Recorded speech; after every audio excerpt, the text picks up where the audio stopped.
Most criminals are broke. I'll be honest with you. You have to look behind yourself. Bring a drug dealer to me who's got more money than me, and I will rate you. Bring one who has got more money than me. Okay, let's do this. They may have more money than me, but more legitimate money. Can they go and buy a house with that money? Can they go buy a Lamborghini with that money? No, they can't spend a single penny because they know the NCA will be on their back straight away. So most of these people are broke, and trust me, I've spoke to people, big men who are in prison right now, and they said, you know what, if we can turn back the clock and just get a job in Tesco's, better than this life.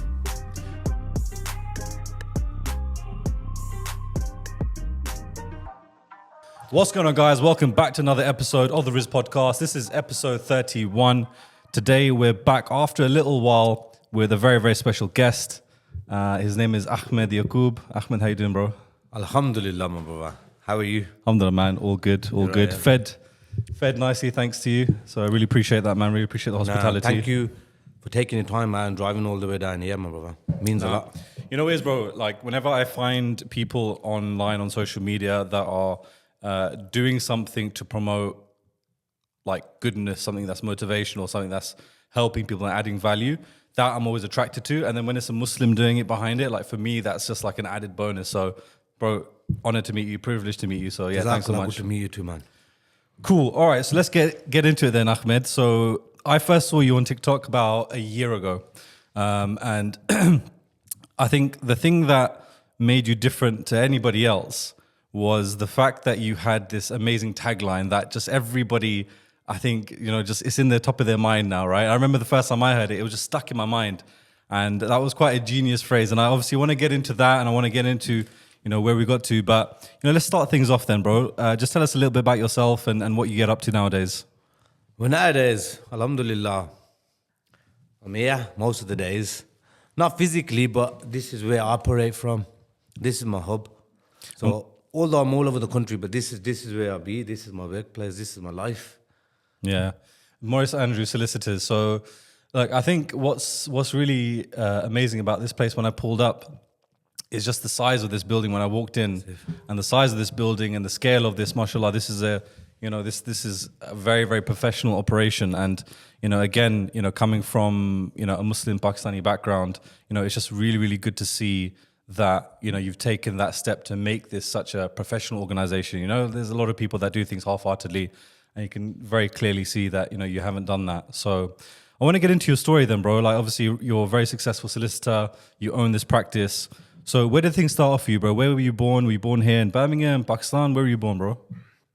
I was born here in Birmingham City Hospital. Sorry, Dudley Road Hospital.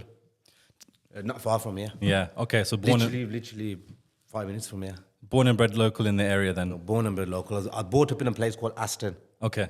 Aston in Birmingham. So tell me a bit about growing up then, bro. Like, again, you've kind of gone into a field where there's very few Muslims, very few Pakistanis, from at least what we can see. What was your early years growing up like? I mean, were you always destined to be a solicitor? We have parents that tell us lawyer, engineer, or doctor, right? Was that kind of how things were for you when you were growing up? Yeah, that's what they used to say, but alhamdulillah, not everybody does it, do they? But the parents always want good for their children. This is what I say to my kids. Your mom and dad will never want you to do bad. And no matter what you do in the end, they will still be there for you. Even if you don't become a solicitor, don't become a doctor, engineer. That's the normal things. But yeah, because my dad did used to mention it quite a lot. I want you to be a criminal defense lawyer. This was when we was little. But one thing I have to tell you, my brother, that even from primary school and secondary school, I used to say to my friends, one day I'm going to do something. You know, when we were kids, we used to say, I'm gonna smash it, brother. No matter what I do, I'm gonna do well in life. And he works with me now, and then I says to him, that day we were talking about it, he goes, yeah, we used to think my man's drunk. We was only kids, like, 10, 11, but we used to think he's dumb, he's just talking nonsense. But alhamdulillah, with the help of Allah, everything is possible. If I can become a successful criminal lawyer, trust me, anybody can do anything, because you go and speak to my teachers today and they will tell you what I was like in school. Yeah, so just on that then, like, so obviously you had the influence from, I guess, the cultural background, your parents saying, lawyer is a good route. Your dad was quite specific, criminal defense lawyer. That's obviously something that was embedded into you from a young age. But like you said, it seems as though like you're a normal kid that just wanted to do normal things, and the people growing up around. What was the environment like that you're growing up around? What were the kind of the guys like that? No good. To be fair, like it's when people are kids, you easily get peer pressured into things that you don't want to do, and you're chilling with people who are just trying to look good. They're not doing good, but they're just trying to look good. I'm talking school times now. After school is when I kind of like backed off from everyone. I tried to focus, but if I had the same focus I had now, that about 10 years ago, 15 years ago, I would have. Everything is written, though, isn't it? If you think about it, everything is written. But Alhamdulillah, I am where I am, and I have worked hard for this, man. This did not come easy. No, absolutely, and you can tell. I mean, again, just this building alone, and the staff that you have working for you. I mean, these are, very impressive things, bro. And obviously, coming from that background, I guess, was this ever in your vision that you were going to have something like this? I know you said that you wanted to be something big, but was this ever in your vision? Let me tell you this story. How great Allah subhanahu wa ta'ala is. So I was working for a firm down the road. Yeah. And do you know what a document exchange is? DX, the DX service. So this building was the DX host for Handsworth, this area. So I used to work down the road.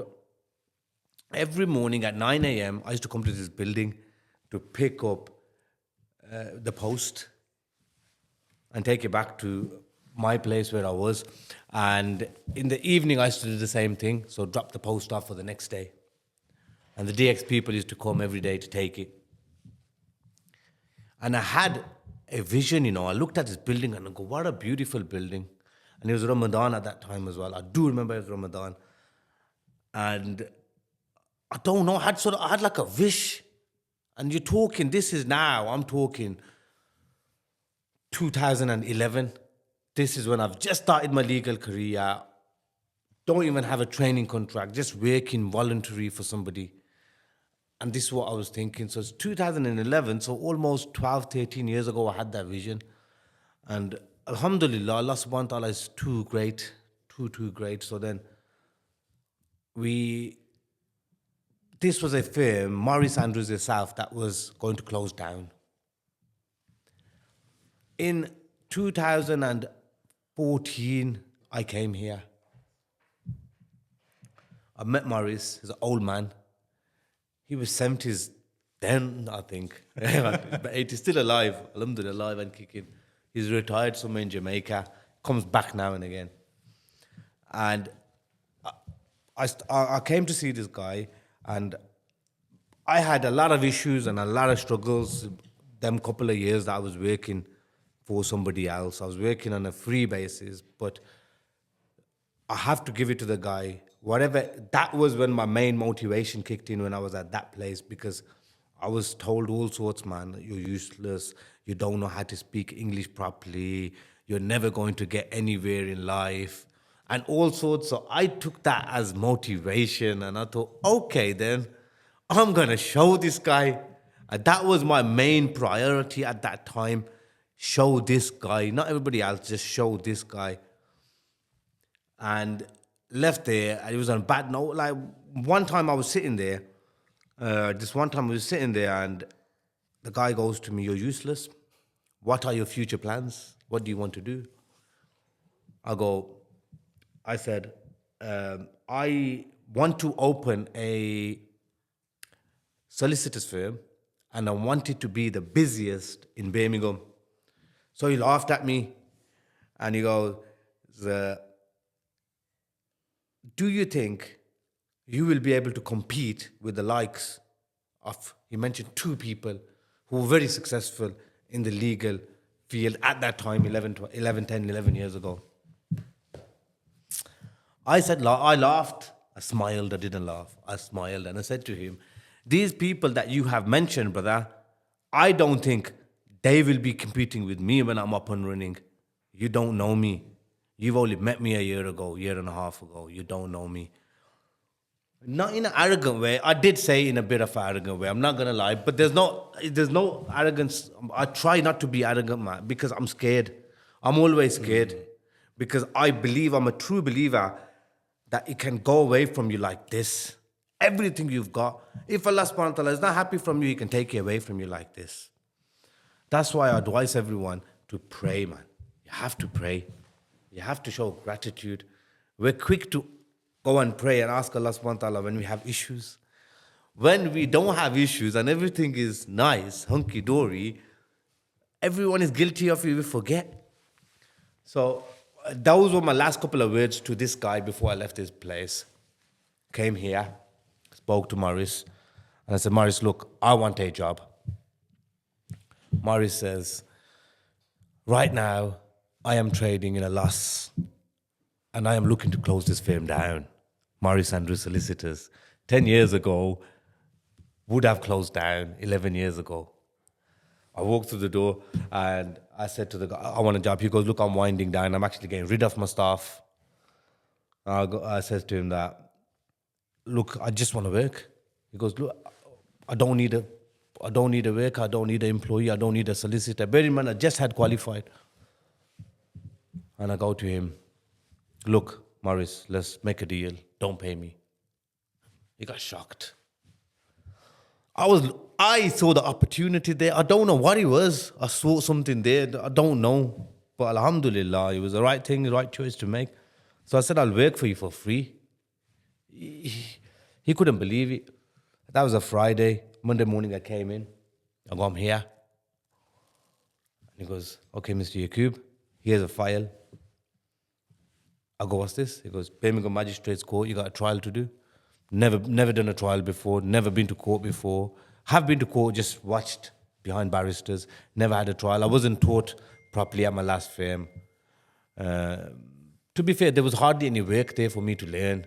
You need cases to work on to learn.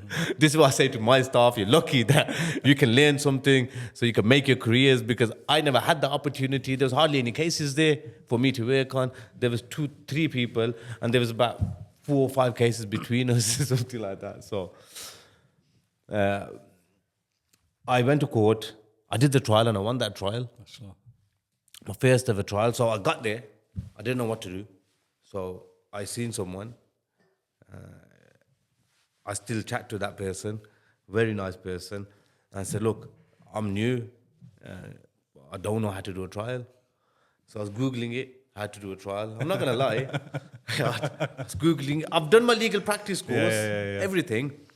But studying and doing is 2 different scenarios. That's why I say people, when they come out of university, they think they're lawyers.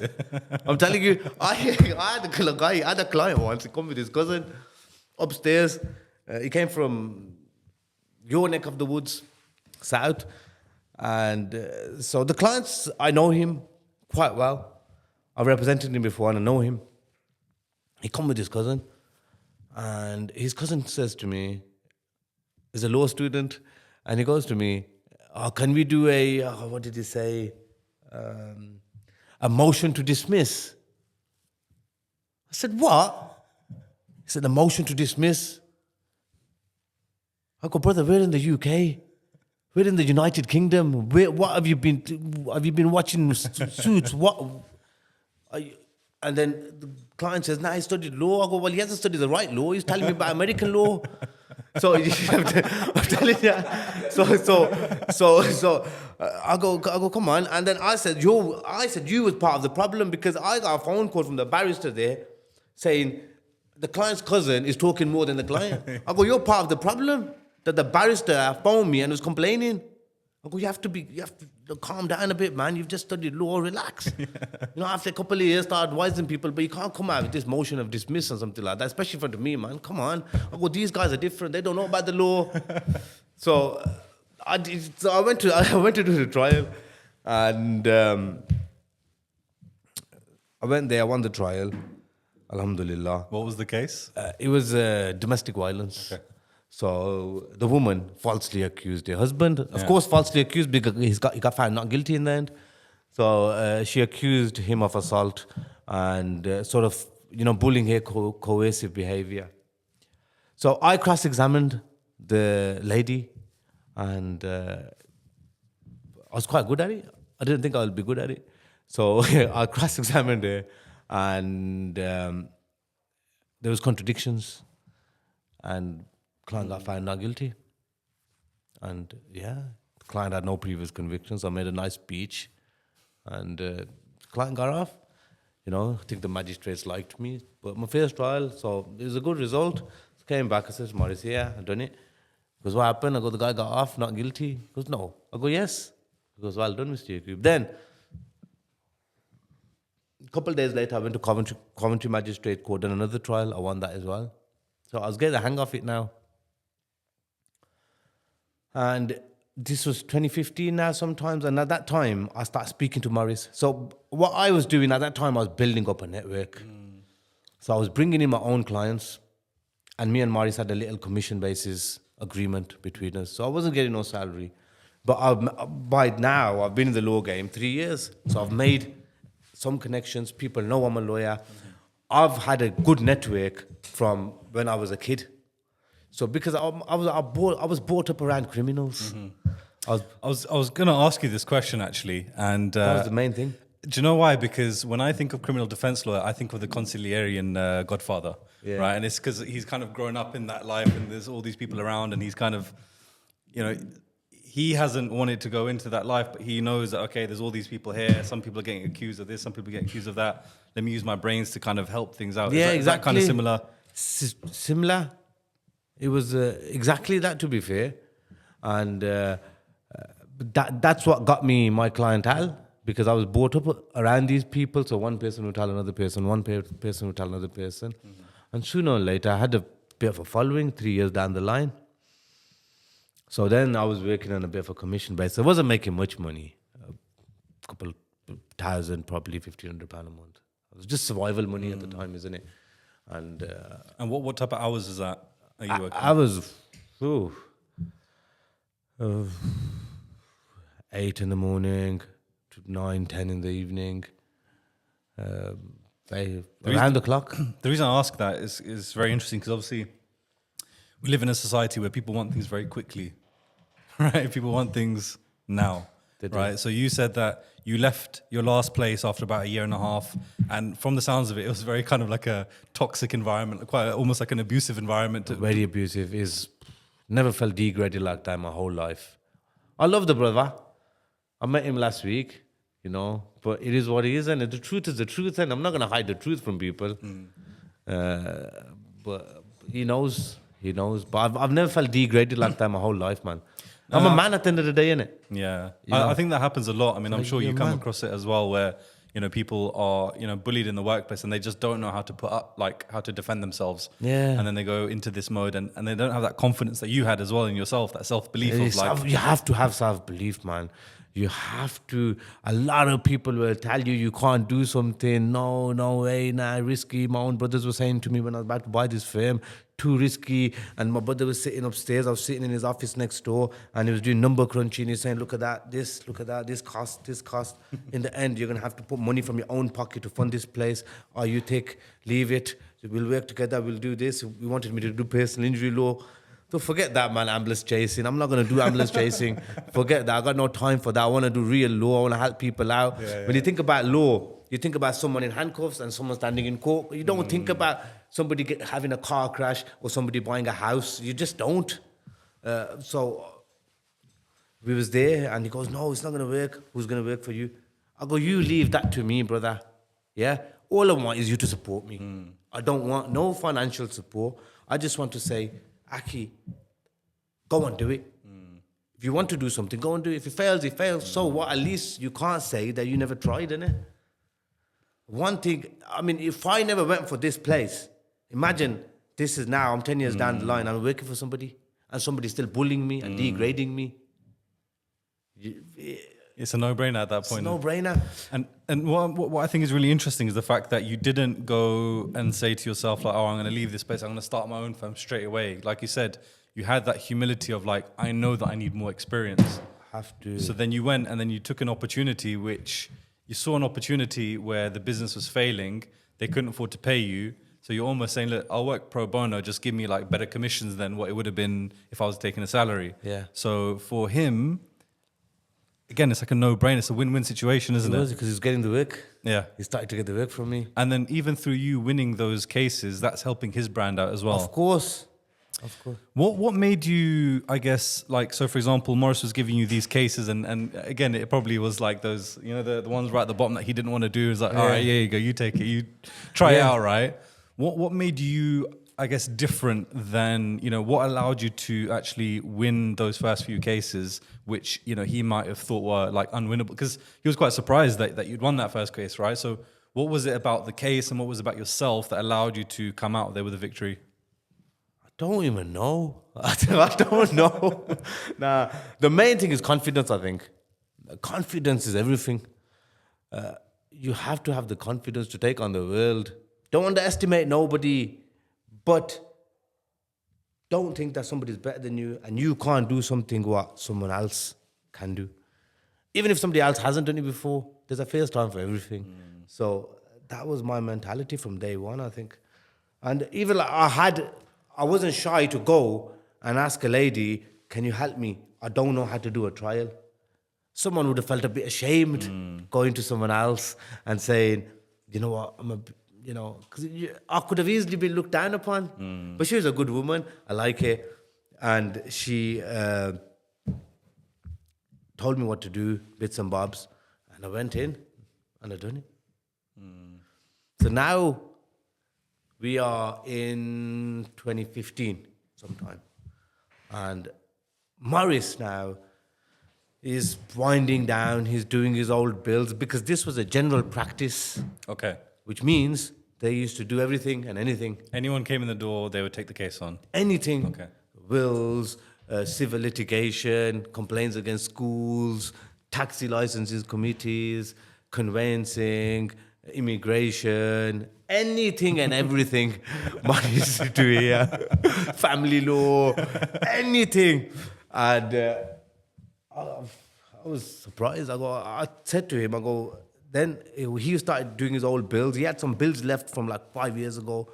And I thought to myself, he's very slow. This old man is slow. But then he was old. He was old. You do slow down with age, isn't it? May God bless him, though. He's a good guy. And then when we sat down, this place was like a total construction site. This was the storage room, what we're sitting in now, the construction, this conference room. This was the storage room, so there was metal shelves here from all the way there. This doors was, of course, wasn't here. The metal shelves all the way from there, and metal shelves all the way to there as well. All metal shelves. For what? Just shelving? For files, old files, and there's rats here. And it used to smell bad, this place did. And I have a dust allergy, and when I used to come here, I used to, go back with hay fever, not hay fever, dust fever, whatever it's called. Yeah. And I spoke to him. I don't know whether we must have been sitting in one of them rooms upstairs, or I can't even remember. Here, that room, not this one, the one after it, where the boys sit now, tab and them. We was in that room, and I spoke to him. I go, Maurice, let me make you an offer. He goes, what is it? I go, I want your firm. You want to close down? Because he used to give me indications that, look, I want to go to Jamaica. I want to retire. He had been doing it at that time for about 30 years, 28, 29 years. So you get fed up, don't you? I've had this firm for 5-6 years now, so I'm enjoying it right now. But at one point, I'm going to be like, you know what, it's enough. Because it gets to you, it's a very mentally draining job, this is. Yeah. Very mentally draining. People think it's a joke. And sometimes when I don't answer people's phone calls, people think it's a joke. I mean, sometimes I need a break, man. I need to rest my brain. Yeah, no, that was one of my questions, actually, because you must come across, some of the most worst human behaviors. Oof. So can you just talk about that a little bit? Some of the worst things that you've come across, some of the most disturbing things that you've come across? The other day, we was looking at some pictures of a post-mortem for a murder case. And the guys, like, of course, they were showing it. There's pictures, and they peeled his skin off Wow. to the post-mortem, and he was a victim of a stabbing. And then you can peel everything off because you can see the stab mark in his heart. That was just the other day. When I first joined,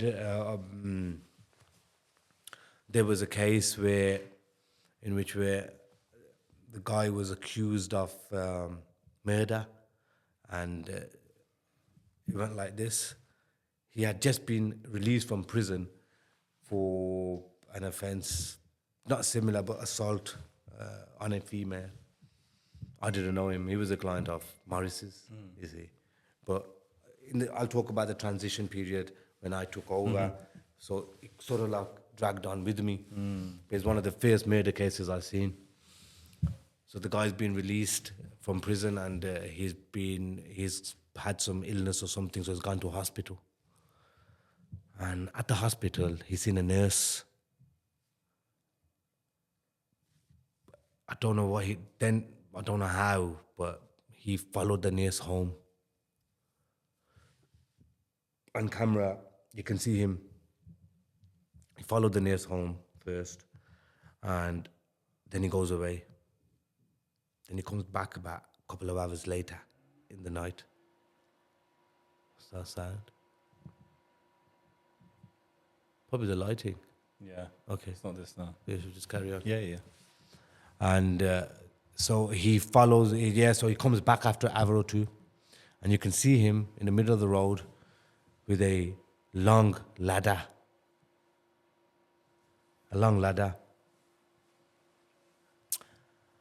He goes to this nurse's house, puts the ladder up, and he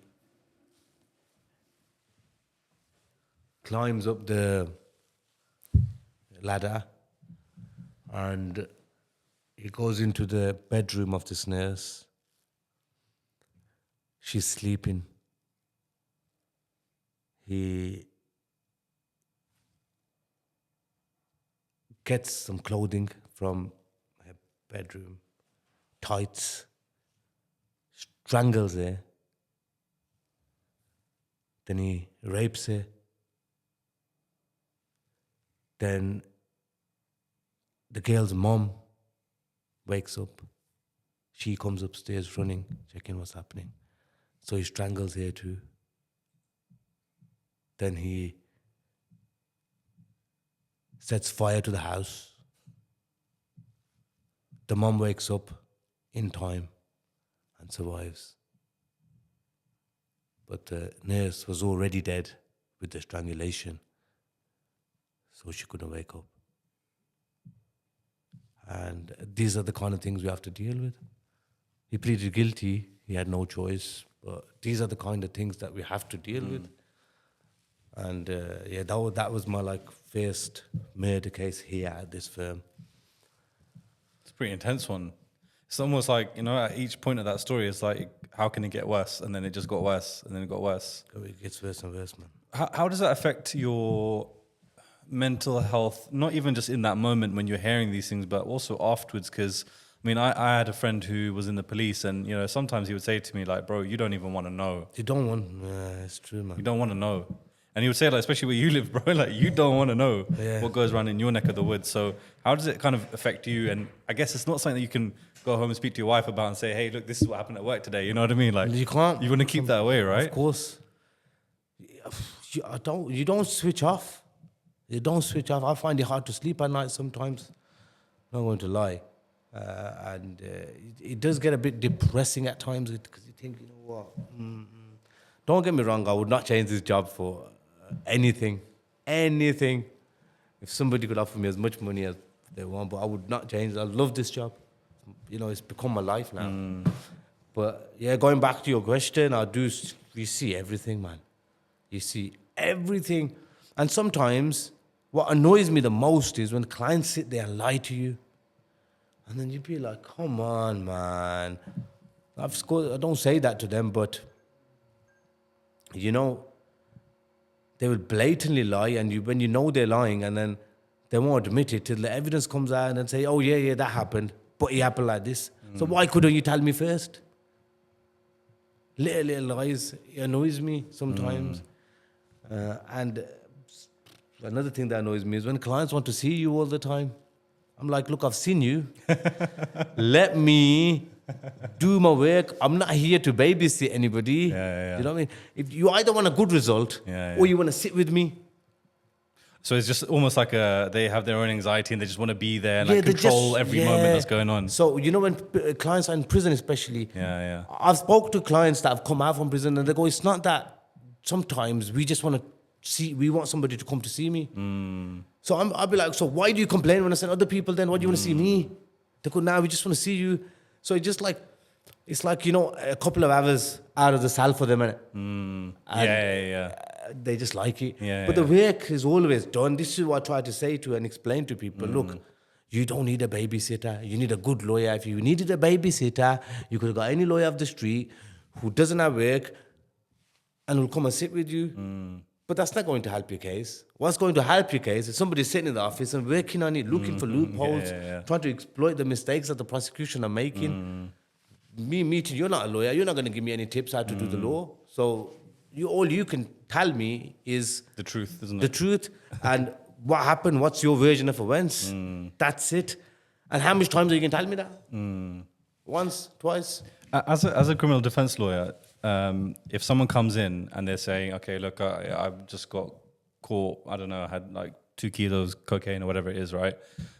Whatever the offense is, they come in here and then they say this to you, right? And they say, but I want to plead not guilty, right? So they admit to you, like, I've done X, Y, Z, right? So would your advice then be to say, okay, look, you should plead guilty to that, but let's try to make sure that, it's minimum, we don't, it doesn't get kind of too convoluted and stuff like that? Or do you try to go for that not guilty with them?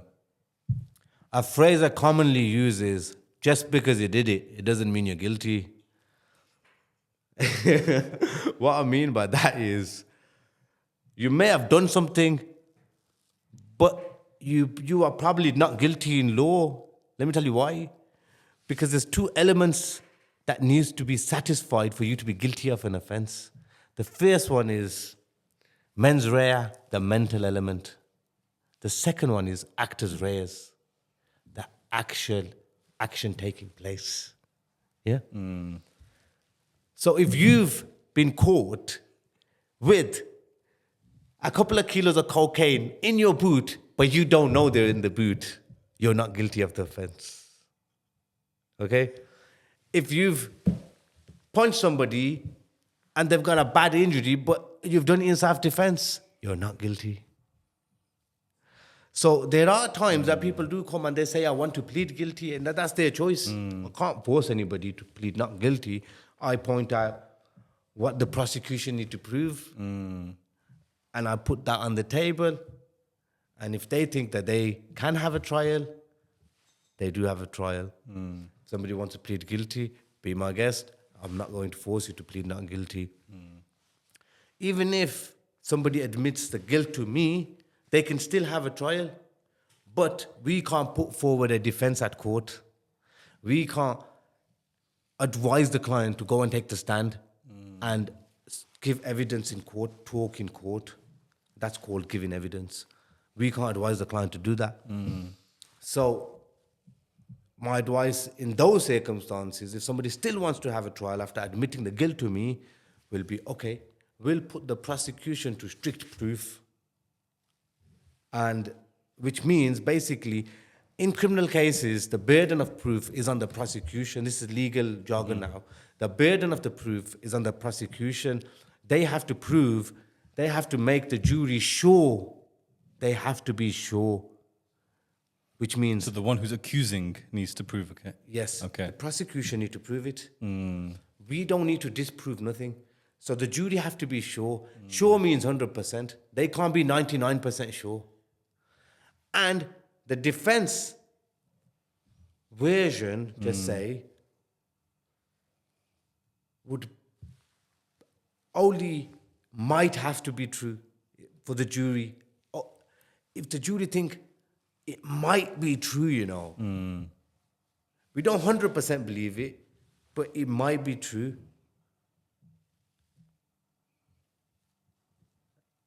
they have to acquit. So it's the prosecution's job to prove a case against you. So the answer to your question is, yeah, if somebody admits the crime to me, they can still have a trial, or I can say to them, don't. Sometimes the evidence is overwhelming, so I'm not going to advise no one because it's people's lives. It is people's lives. But people sometimes mind now when I tell them, listen, you should go guilty, but they say, there's meant to be a defense for every offense. I tell them, I go, look, the jury are not blind.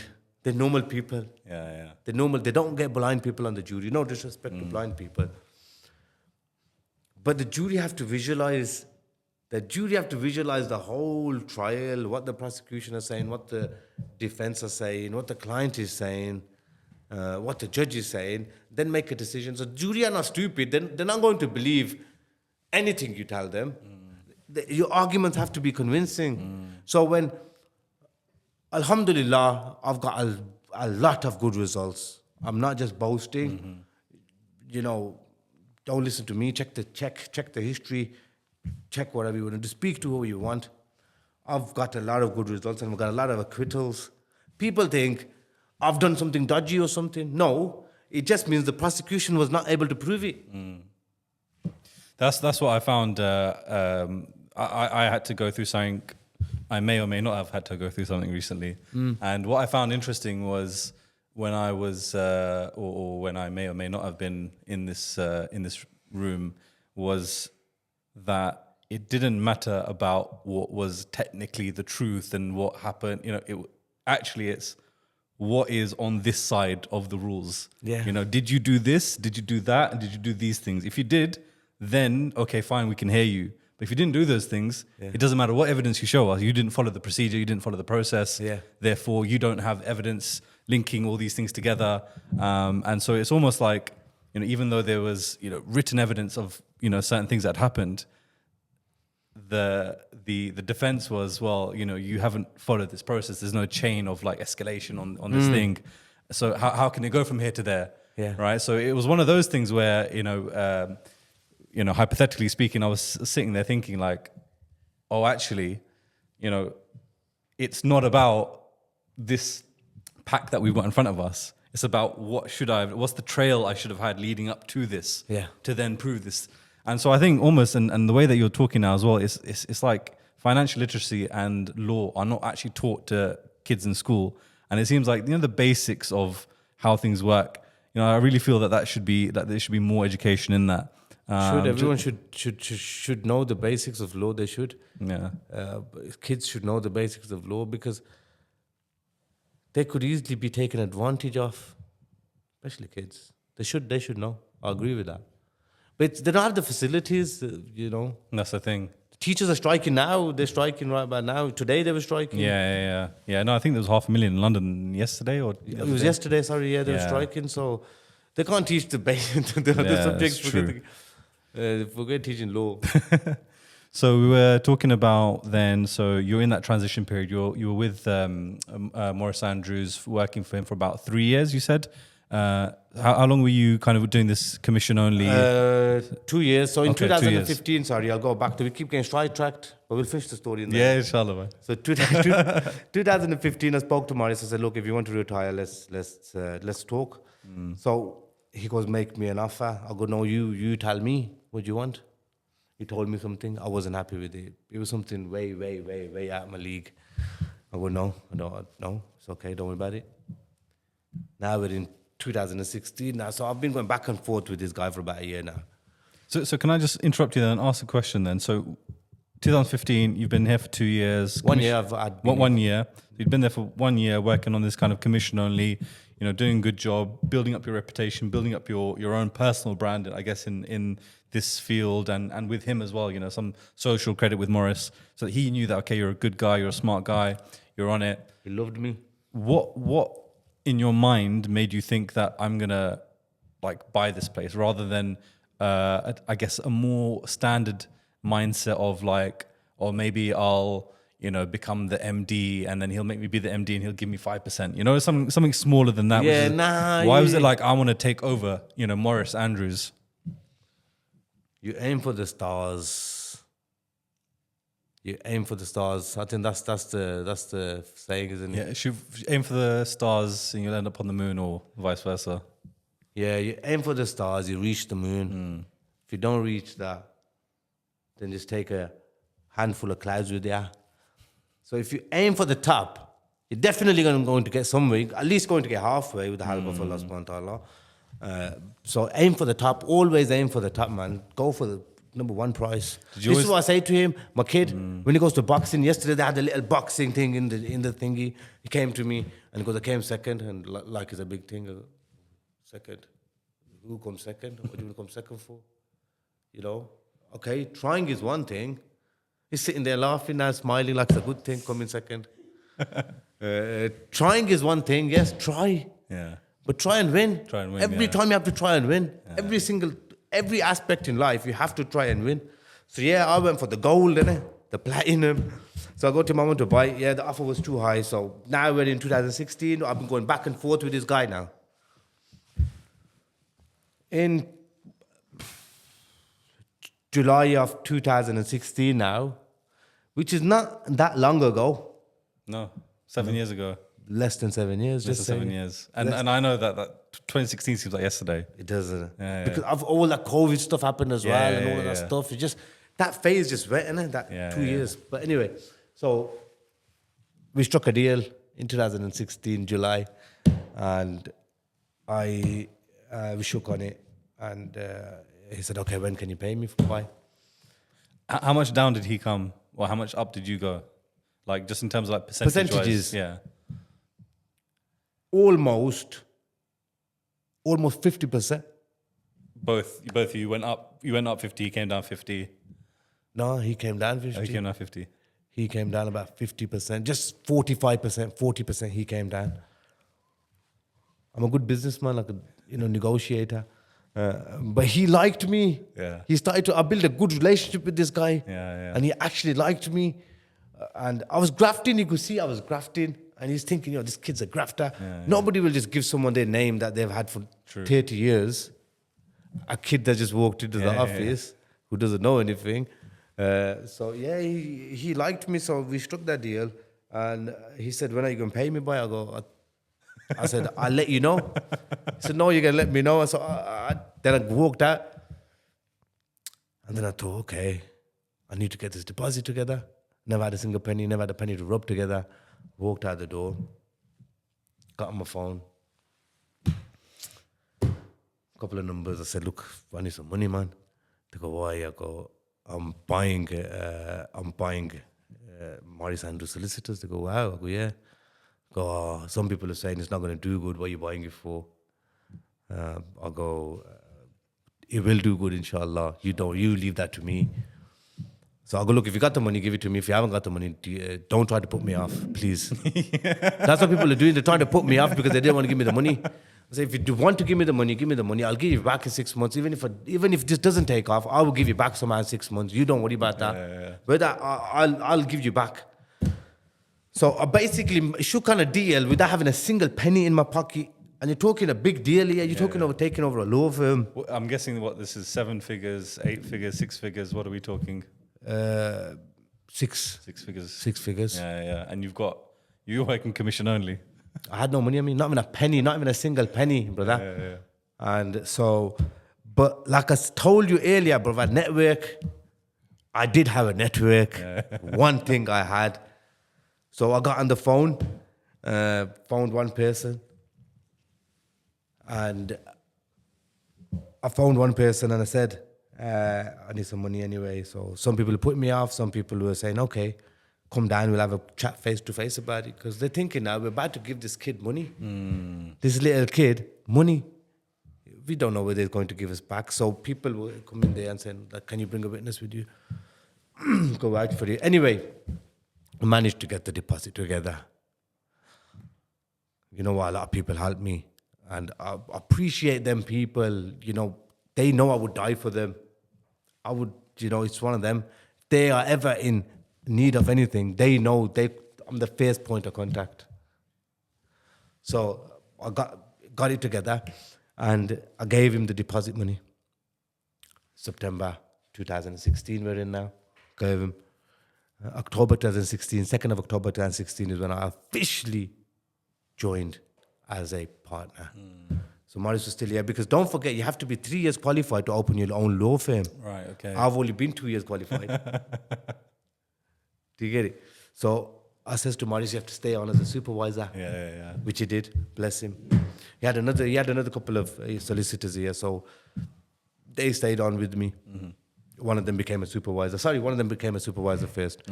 But then she turned on me a few months later. She goes, I'm going. I go, where? She goes, I'm joining another firm. I go, you've been here for 30 years. So as soon as I come, you're joining another firm. I'm still paying you.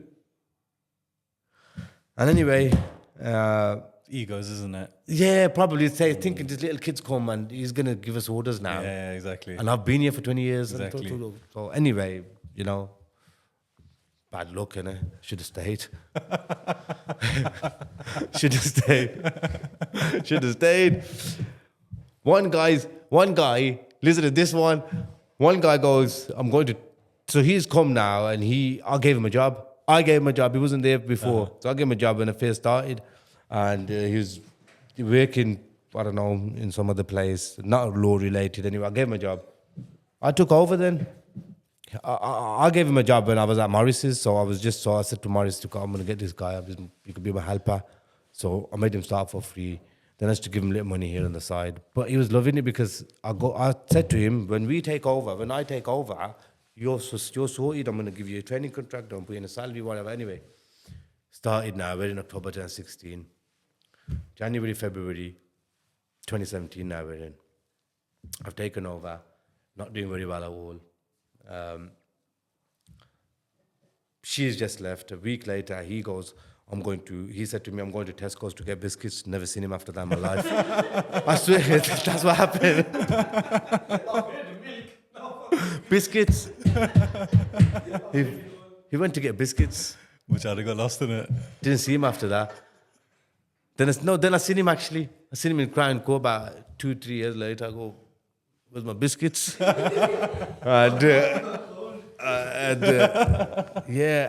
I was thinking to myself, you know what? Everyone's just leaving me. What I'm doing? Then I was alone. Yeah. I was fully alone then. So just you in the practice? Just me. So you went from you, Maurice, and a few other people to now you bought the business and just you now? Just me. So I was here and I was the receptionist. And I answered the phone, Maurice Andrews, can I speak to Mr. Yakoob, please? Yeah, hold on a second. Let me see if he's available. Hello. Everyone had to do it. Yeah. Everyone at some point who's been successful struggled. So I'm not shy about it. So then what I used to do, come in the morning, do my whatever I had to do, answer the phone calls, pretend to be the receptionist, and then go to court, do my court hearings. In between, I might have police stations to do. So at this time, I've got the phone diverted now. So answer it from court. And then come back to the office, do my work, do my letters. About 4:30 to get back to the office most days. Some days there used to be no court, so I used to stay here. And police stations I used to do as well myself. So I was just one person. Then... in April 2017, in March 2017, that's when I thought, no, I've made the wrong move, I think. And 6 months down the line, zilch in the bank account, got a £15,000 overdraft and only got like £1,000 left off that overdraft.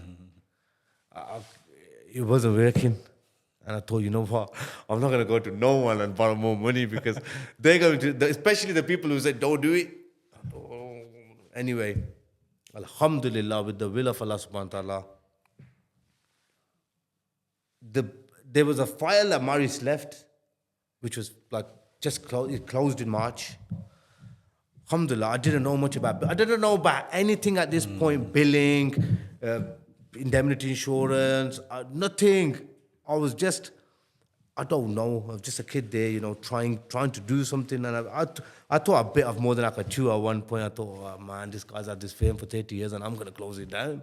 Forget going in there, I'm going straight to the ground. Anyway, had that £1,000 left of my overdone. I was thinking, you know what, this is the last £1,000. I was thinking about who I'm going to go to borrow more money. I didn't have to. So I built a case. It was one of his cases. Built a case, made a decent amount of money from that. April 2017, I started making money. That was my first case I built, alhamdulillah. Then I formed a company. This business became a company rather than a sole trader. Maurice stayed on for about another few months after that as a supervisor. And then I officially was a supervisor and the sole director by May 2017. And my brother, I have not looked back since then, you know. Alhamdulillah, with the will of Allah subhanahu wa ta'ala, man. This was a construction site, bro. And I should took some pictures, man. Of what? Of the old. Of the old stuff. Should Yeah, have before it. and after. I don't have it now. You never really think about it. You just imagine how it would be like all good PCs, one room full of old computers, Yeah. files everywhere, Old school, files just- everywhere, and one shredder, one printer. Old school stuff, still. And then I didn't even have money to get a painter anyway, but that's a different story than at one point. And when I took over in October 2017, I didn't have money because Maurice took his phone as well. You know, the phone, the emergency number, 07956169333 if anybody gets into trouble. That number, he just gave me the SIM card. I didn't have money to buy a phone. So me and my wife, we went to Argos in one stop around the corner, and she gave me her Argos card. She used to have an Argos card so she can buy something and pay in installments. So we bought a phone, Samsung A3, a £200 phone. Bought that, and that was my first phone. And I bought that. And basically, I didn't have money to buy a phone. Bottom line is that, innit? And that's it. After that, I've never looked back, man. Never looked back, alhamdulillah. How do you how do you still have, how do you keep the confidence at that point where, for example, like you said, you know, you had only £1,000 left in the bank account, you know, you're married, you've got a family to look after, you've got this building now, you've got this business, but, you know, money, like, how do you actually stay confident and like continue? Why didn't you think to yourself, like, you know what, let me just sell off the assets and just work for somebody again? There was no assets to sell, and it was just a shell, basically. Nobody would have bought it. I don't know. I had to work a lot, you know, brother. I never ever thought, like, I always thought I'm gonna do something with it, but you know, along the way I met some good people, you know, bro, who helped me out, man, who taught me the ropes. Them people I can't forget as well. But I've repaid them back multiple fold, 10 folds. Alhamdulillah, and they will tell you this as well. They know, when they watch this, they know who I'm talking. Everybody know who I'm talking about. What stage of my life they helped me in. You know, alhamdulillah. So 2017, I met some good people, lawyers in the law fields, who actually taught me the ropes, told me, this is how it's done, this is how you make money. Yes, it's a service, you provide a good service, but this is something that can generate a lot of money. You just have to be good at your job. Few people gave me good confidence that, listen, there's people that don't have as much ability as you and they are smashing the game. And I said, okay, then let's do it. And I've done it, alhamdulillah. So tell me about that then. So you started 2017, you started billing, like you never looked back, right? What was your next step then in terms of this business? Were you focused on, you know, just billing yourself, or did you have that in your mind of like, no, I'm going to grow a team, I'm going to grow people, etc.? Yeah, of course. I never had in my mind. That just happened with time. Man. And I've got a lot of my family who work with me as well. I find it very hard to trust people because people haven't done me right over the years. Very hard. So that's why I've got family. Sometimes family annoy you. But they're your family at the end of the day. So it doesn't matter. You can't get annoyed. You have to overlook family's little mistakes. At least they're your blood. At least they won't do you over. Simple as that. And even if they do you over, it's your family, your blood's taken something. But you know, when outsiders come and try, just I don't like it. So now it's just family. I try to get family-based. And whoever I employ, I do a full research on them. What's their family background? Who do they know? If they're from local, Birmingham, West Midlands, I'll know their family anyway. So I make sure I I wouldn't just employ anyone. I'm sorry for people who want to apply for jobs, but there's no point. So 2017, you started growing this business. You started taking on more clients. You got more recognition. Where did the social media side come into it? Social now? media started in COVID. Okay, a couple of years ago. 2 years ago, no? Yeah, about 2 years ago, 2020. And what was the reason behind you I wanting don't to? know. Everyone was making videos on TikTok, and he said to me, "Dad, do some videos." Called me Abba. He goes, "Abba, do some videos." I go, "About why?" He goes, "Law, motivation." He goes, "You know how to talk, do it." He goes, "The way you talk to us, you say that on a camera, I'm telling you, people will watch it." And he was right. Also, everything that you kind of portray on your social media is just how you normally are, Normally like this in your, and with your then, people. yeah. Alhamdulillah. so yeah, it's one of them ones. So yeah, and I started, and my first recognition started in 2018 when I won a very big case, Okay. conspiracy to murder case. What Very happened big in one. that? It's my favorite case. I love it.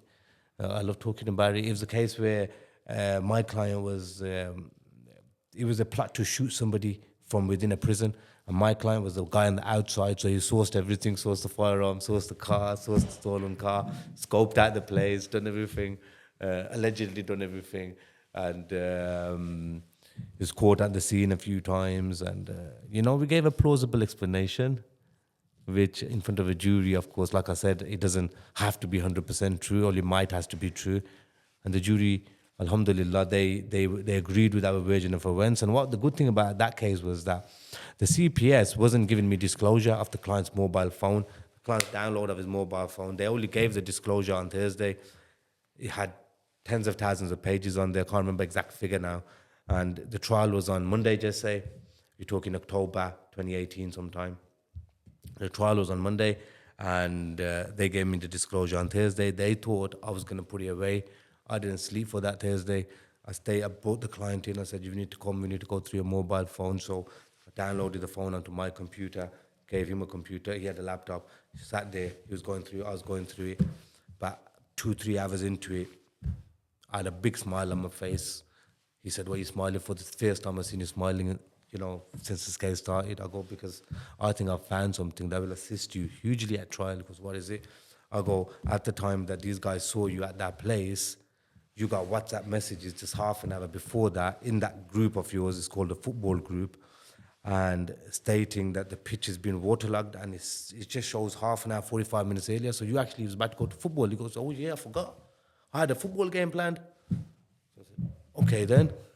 So what happened? Because I had a football game planned. It got waterlogged, the pitch. Because as you can see from the messages, and then this guy came and picked me up, the co-defendant, and he said, "I'm going to Los Al's, come with me." So I just went with him. And that's when the police must have saw me. I go, "That's exactly what's happened." So he was there by chance and not choice. So we gave a good explanation to the jury, and he was the only one out of 9 people that got acquitted. So that gave me good recognition, that case did. He knows who he is, and, he's going to be watching. So I want to kind of just take another like 10, 15 minutes just to kind of... Take your time, I could talk for 2 hours. No, okay, no, I'm joking. No, so Can I get some water, please? when it comes to your social media then, right? So your son was obviously encouraging you to get onto it. Where did the famous tagline come from? There's a defense for every offense. Thank you. Again, don't know. I made a video, and I said it at the end of one video. I'd never even thought about half of the things I've done in my life. I've not sat down and thought about doing them. I just do them, and it works. Yeah. Alhamdulillah. So I didn't. People think I made it like I sat down and I must have thought of ideas, like a brainstorm in front of a whiteboard, loads of people around me. I'm telling you, I've just made the video, and I said the phrase at the end of it, and I liked it, and I thought, okay, then this is my finishing phrase at the end of every video, and I do it all the time. Now, there was another one as well. Before that, it wasn't that good, though. Which one was that? That was, when there's a doubt, you're coming out. That's pretty sick. It's all right, isn't it? Yeah, when there's a doubt, you're coming out, which means if there's a doubt, all you need to do is put a doubt in the jury's head. You don't need to convince them that you're not guilty fully, just a doubt. Yeah. clear cup of water. We just need to muddy it a bit. The water's a bit muddy. You're not guilty. If it's clear, you're guilty. That's a prosecution case. I'm drinking it. I'm drinking the prosecution case right now. Oh, I should have given you that cup. So, like, one of the things that I wanted to ask you then is, so with this business then, what's your vision for this business now then, right? So almost 10 years ago, 12 years ago, you were looking at this building thinking, you know, one day I'm going to have this. And alhamdulillah, we're here. You know, we're in this, you've completely redone it, refurbished it, made it, you know, beautified it. So what's your vision now? What are you asking Allah for now? Bro, alhamdulillah, Allah's given me too much. More than I can deserve. And I just want to keep on growing. So I have a bit of a legacy. I don't think there's any other lawyer out there that's well known like me. No, alhamdulillah. Especially in the UK. There are a few American ones. But the thing is, I just want to increase my legacy. What's the guy doing? Okay. Sorry, we had someone crawling. Should have gone that way. It's all right, doesn't matter.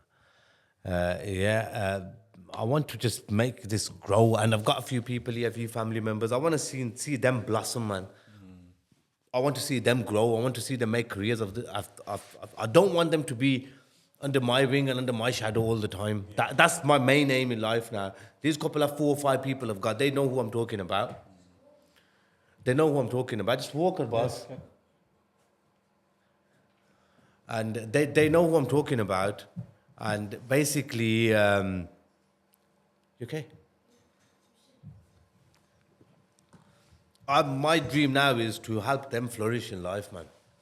And alhamdulillah, I'm okay. I come settle now. I'm, I'm very comfortable.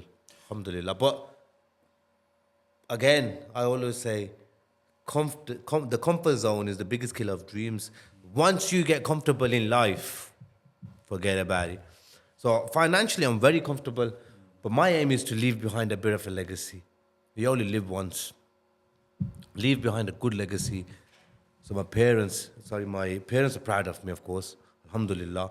I just want to make them happy. That's it, really. And my kids got someone good to look up to. They can point at someone and say, look, that's my dad. And he's done well. Nice.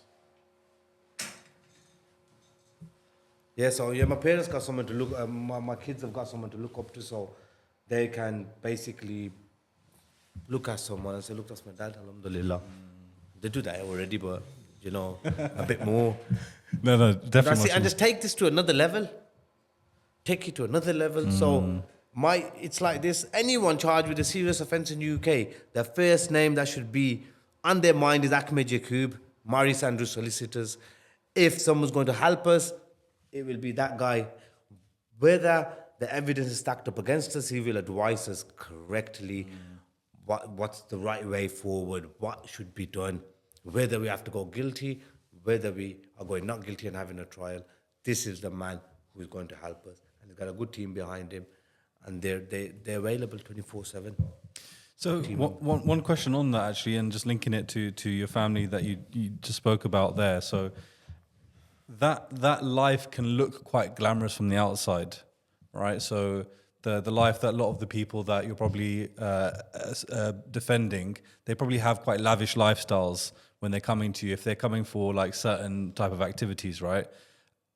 And I'm sure that a lot of them are like very personable people and all that type of stuff, right? So what happens if like one of your sons was to start looking up to one of these guys and start saying that, that guy looks quite cool, Dad? A lot of people do that. This is what I need to tell them. The main thing is this. Most criminals are broke. I'll be honest with you. There's a few that have made it. Few have that made it financially, but then they're dead after that. For example, the biggest drug dealer in the world is Pablo Escobar. Where is he now? He's dead. The second biggest one, what's his name? El Chapo Guzman. He's dead. No, sorry, he's in prison. His son just got locked up. His wife's locked up. What is the point of having that much money then? You have to look behind yourself. Bring a drug dealer to me who's got more money than me, and I will rate you. Bring one who has got more money than me. Okay, let's do this. They may have more money than me, but more legitimate money. Can they go and buy a house with that money? Can they go buy a Lamborghini with that money? No, they can't spend a single penny because they know the NCA will be on their back straight away. So most of these people are broke. And trust me, I've spoke to people, big men who are in prison right now, and they said, you know what, if we can turn back the clock and just get a job in Tesco's, it's better than this life. Yeah, what turns? I mean, especially in this society, right, where we have the internet, we can start an e-commerce business, we can start a podcast, we can start. There's anything, a lot of ways to make money. You have to use your brain. Why is it people go into that crime life? I don't know. I swear to God, I don't know. I mean, how are you going to be so thick? Sorry, I'm talking to the drug dealers now. Regardless whether you're my clients or not, it is what it is. But use your brain. Get in one box. And you're putting a box there. A 5-year-old kid can do that. Use your brain, man. Look at these people who become crypto millionaires, people selling courses online, people doing drop shipping. There's millionaires, Amazon millionaires. What, man? What about him? Yeah, but he's saying Andrew Tate is successful. But look what happened to him. He's talking too much, innit? Do you know what? It's interesting that you mentioned him because Yeah. I wanted to get your kind of take on what's I don't know going on whether right he's done the crimes that they're talking about or not. But I think, personally, he's a good guy. I mean, I probably don't respect all of his values and that, but he's talking sense. He's saying that men should be masculine, men should be powerful, men should be, the providers and guardians for women and kids. Not little feminine boys sitting at home behind him, baby. He's right. He's right in a sense. And what do you think? Obviously, he's been in for 30 days now without evidence, and now they've extended it for another 30 days. And again, there's no evidence, and even the so-called victims are saying we're not victims. They're saying they're not victims. So what I'm saying to Andrew Tate, my brother, if you was in UK, I would never ever have let this happen to you, man. You've got your own legal team, but if you need any assistance, man, get in touch. Come on, it's not hard to get hold of me. So does this happen a lot in the UK? Because obviously in Romania... The UK law is different. They've charged him they've put him in prison without charging him. You can't do that in England. That's what I'm saying. So if they arrested him for something, they couldn't have charged him if there was no evidence. So he would have come out 24 hours later if I went to the police station for him. So they can't just, I don't know what they're doing in Romania. They've just got him there, man. I don't know. So that's corruption in its essence. He must be. I feel sorry for him. I feel sorry for the brother, man. It's bad. Yeah. I like him. Yeah. I like him. I'm not one of those haters, man. I really like the guy. I think it's really interesting, bro, because he came onto the scene, started talking about masculating men. He started talking about, the LGBTQ issues. He started talking about, then he became Muslim. And then it was almost like when he became Muslim, everything else became worse for him. But look, Allah subhanahu wa ta'ala tests people. Yeah. I personally think this is a test from Allah subhanahu wa ta'ala for him. I agree. And you know what? He's going to pull through, inshallah. He will. Inshallah. I mean, we know about Yusuf alayhi Islam, for example, who was also thrown into the prison, right? Exactly. By his brothers. By his brothers, exactly, yeah. By his brothers, man. His brothers threw him in the well. Yeah. They're about to kill him. So the closest can do you in as well. Look at Hazrat Yunus alayhi salam. He was in the belly of a shark. A whale, sorry. Yeah. And he come out. Hazrat Ayyub alayhi salam was a leper. So, God tests those he loves the most. That's why I get scared sometimes. Yeah. But alhamdulillah, I've been on my deen since I was in primary school. I've been praying namaz since I was in primary school. After every namaz, I pray Ayatul Kursi. And I feel protected, man. It's like there's something around me. I noticed that actually. When we came in, we prayed Salah. Your first rak'ah, you did Ayatul Kursi. Second rak'ah, you recited Surah An-Nas. And then straight after the Salah, you did Ayatul Kursi again. So in my head, I was like, okay, he's really protecting himself. Have to. All the time, this adhkar that you're doing. You got to protect yourself. And Ayatul Kursi is very powerful. When Hazur Pak Sallallahu Alaihi Wasallam went Shab-e Miraj, I don't want to quote myself wrong, but I think Ayatul Kursi was on the Arsh. I'm sorry if I'm wrong. I don't want everyone to start saying this guy don't know what he's talking about. But I have read something like that. But I do know that when Hazrat Adam alayhi salam did see Hazrat Muhammad Sallallahu Alaihi Wasallam's name on Allah's Arsh or something like that along them lines. Nauzubillah if I'm wrong. Shouldn't really talk about Islam if not 100% right. But yeah, I pray a lot. I feel protected. I feel like me and my family are protected, and may Allah subhanahu wa ta'ala carry on protecting us, man. Is that something you do because of the type of industry that you're in, especially? Like, is that something that, because I've spoken to people, right, who are in the trap life, for example, right, and they tell me some crazy stuff, like they have conversations with jinns and stuff like that, you know, like, because you're in these really, like, you're in a place, you're doing things. Most of them be high themselves. There be no jinns, man. They be high themselves and they be going mad. The brain cells are going. That's what they're doing. They're getting high off their own supply. Yeah. So that's what it is. You know, there's a song, Biggie, 10 Crack Commandments. Don't get high off your own supply, boys. There ain't no jinns. There's no one talking to you, man. Fix up. Praise Allah. You know, pray namaz. You'll be okay. So I just want to talk about the other passion that you have. So I didn't know this, but you own a gym. Yeah, so you own a boxing gym. We run a boxing gym, pound for pound. It's a very famous gym as well. Pound for pound boxing People academy. know about. I think people in boxing know about that gym. Of course, it's like the match room of amateur boxing. That's what we call it. We've got grassroots kids who are coming up in the next 5-6 years, inshallah, if Allah gives them nice health and faith, they're going to make it far. And one of them sitting here. Can I bring him here? Yeah, of course. See, he's taking the jacket off. Grab a chair.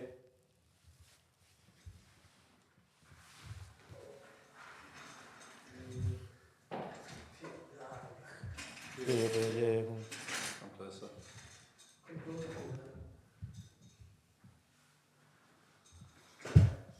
What's your name, bro? Yeah, come close to the mic. Yeah. All right, cool. So how long have you been boxing for, bro? About a year and a half now. Year and a half. How's it been? What was it like your first sparring session? My first sparring session, I think that was like the second day into boxing. I just went into the ring with a person called Dilly, and then I think I got bad. You got battered. That's good. That's good. But you went back though, yeah? At least to be honest. You went back though, innit? Yeah. Why did you go back after getting battered? I think it motivated me more when I got bad. I just wanted to like grow more, inshallah. Inshallah, you wanted to beat him. How has it helped you in terms of like when you're speaking to your friends, for example, right? What difference do you see between yourself now, having been trained boxing for 18 months, to some of your friends that, you know, are just doing whatever they're doing? They might be gaming or whatever at home. What's the difference that you can see between yourself and some of your peers? I don't really talk to that much people in school. There's this one person that I talk to, and I sit next to him in every lesson. So like, he's just like a gamer boy, a little gamer boy.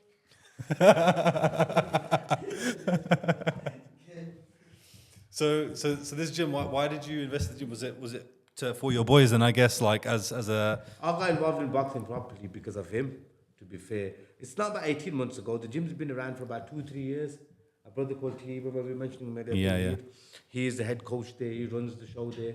And it's been about 2 years now, 2.5 years. Since COVID time, really, isn't it? Yeah. Since COVID time, that he's actually been training. So that's when I've actively got involved with it now. So I'm actually doing my coaching part and license and everything as well. It's like a passion. Yeah. It's like a pastime for me. Yeah, So yeah. if I'm all day, I'm here working on looking at people getting killed and, you know, shot, stabbed. Your head gets fried.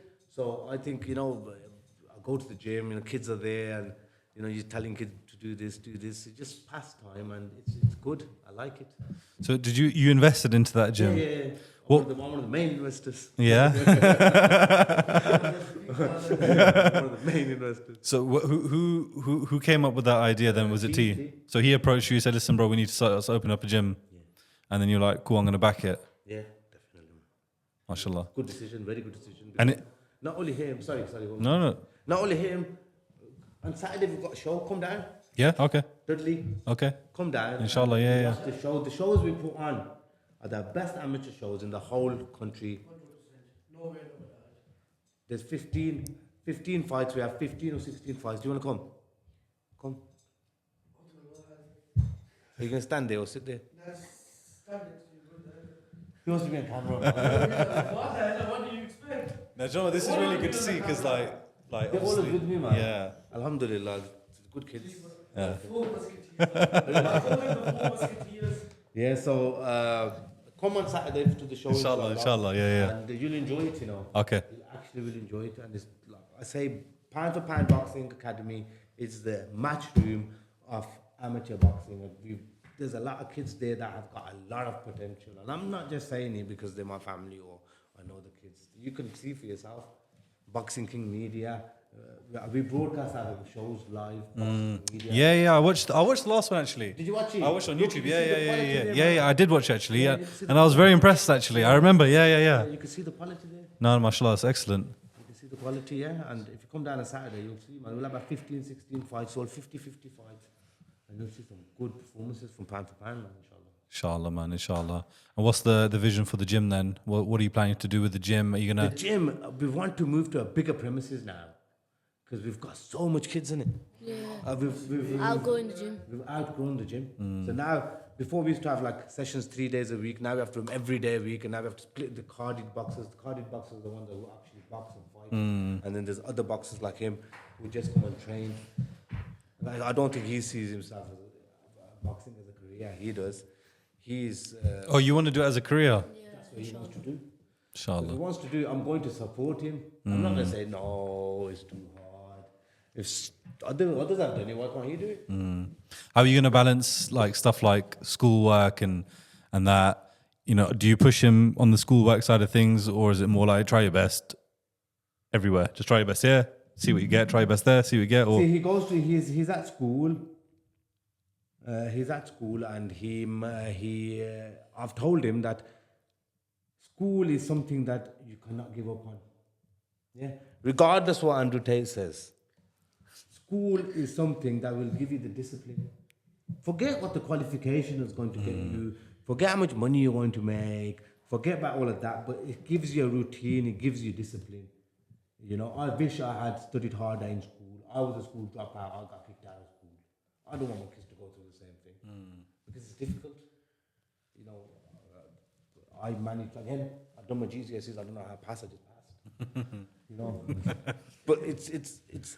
I had that brain, you know, alhamdulillah, you know, so that's why. But I'm not saying he hasn't got a brain. They both got brains. All my kids are okay, alhamdulillah. They got brains, but they can use it. You need GCSEs at least, I say, in this country to survive, because he might break his hand. Done, boxing career done. You know, it's not difficult to break a hand. 100%. You know, so boxing career done. Then what? You can't rely on daddy's money. Exactly. Daddy never relied on granddad's money.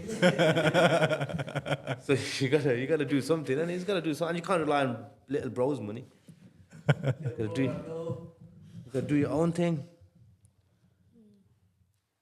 Ahmed, we've done about an hour 20. Wow. So It's been- it's gone quickly. talking, you know.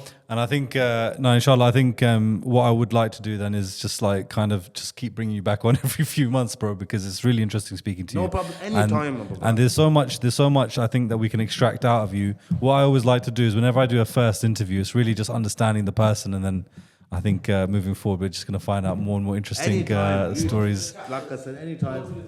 Exactly. Yeah. Yeah. Can you know? Yeah, we do this. No, inshallah, we'll definitely will. He's known for his 6 calls. 6 calls. Just ask him about it. 6 calls. What's your 6 I calls? sometimes say that you should be capable of getting hold of anyone with 6 calls. So Okay. it could be anyone in the world, isn't it? You Yeah. have to have a network.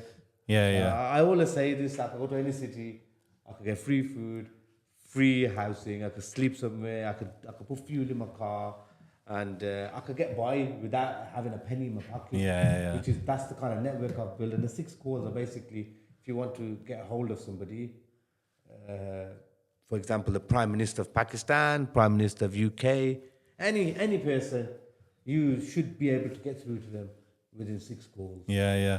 There's actually a phrase for that called 6 degrees of separation. Exactly that. We're connected to everybody else in the world through 6 people maximum. It's the truth. It's the Yeah. truth. It's the truth. It's actually the truth, and I've tried and tested it. I've been in situations where I've had to make phone calls, and I did. Well, look, I think on my side, I think it's a blessing to have you as a direct contact Thank you. rather than Direct, you got my number. Yeah, I've got Speed dial that. Speed bro. Put it in. I don't know. Put a little star on there. I'm gonna be calling you on the way back. Like, yo, bro, listen, this just happened, man. Like, what do I do in it? Hopefully nothing happens. I say that to everyone. Look, I don't like to meet people as capacity as clients because I can't really. I don't get open with them. Clients are clients, isn't it? Yeah, exactly. So I have got clients who've turned into friends. Yeah. A client will turn into a friend a lot quicker than a friend will turn into a client. Let me tell you that much. 100%. Because a lot of people, your own people don't support you, you know. A lot of own people that you think would support you. And someone you met for 1 year could have better intentions than someone who you've known for 20 years. Yeah, it's usually the case. It is usually the case. It's usually Hate the on case. you, man. It's hard for people to see others progress at a rate that's different to their own, isn't They it? can't digest people's success, man. And you know what it is? You have to accept that once you get to a certain altitude, not everyone can breathe properly in those altitudes. So you gotta leave them behind. Well, I mean, lonely road, man. You go alone. Alhamdulillah. I think that's a beautiful way to end it. And inshallah, this will be first on many. So my bro, thank you so much for your time, and I really appreciate it. Thanks so much for your words. And for anybody who's watching this, who've enjoyed this, make sure that you follow brother Akhmed Yakoob on his socials. We'll put them in the link below. Make sure you subscribe, make sure you like, and leave a comment below letting us know how you found things. This was the Rizq Podcast, episode 31 with Akhmed Yakoob. We'll see you on the next one. Just before I go, remember there's a defense for every offense. Boom.